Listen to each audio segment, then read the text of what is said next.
Hey guys, in this video we're going to go over how to cancel your NFL Plus subscription on Android. Now if you purchased your NFL Plus subscription through an online app store, for example, your Google Play Store on your Android device, you just go to subscriptions in Google Play and then you'll see a bunch of subscriptions that you're currently subscribed to.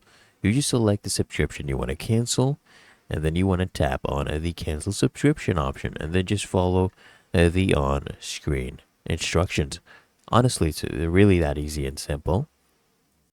And if you do cancel your NFL Plus subscription with time left on your billing period, you will still have access through the end of your current billing period. So don't worry, guys.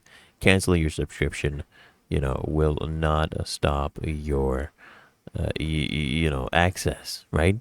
It will do the stopping of recurring charges, and your subscription will not be renewed though. So it's really that easy and simple. So I hope this guide provided value to you, and if it did, consider smashing that like button as well as subscribing to frequently asked questions, and I'll see you in the next one.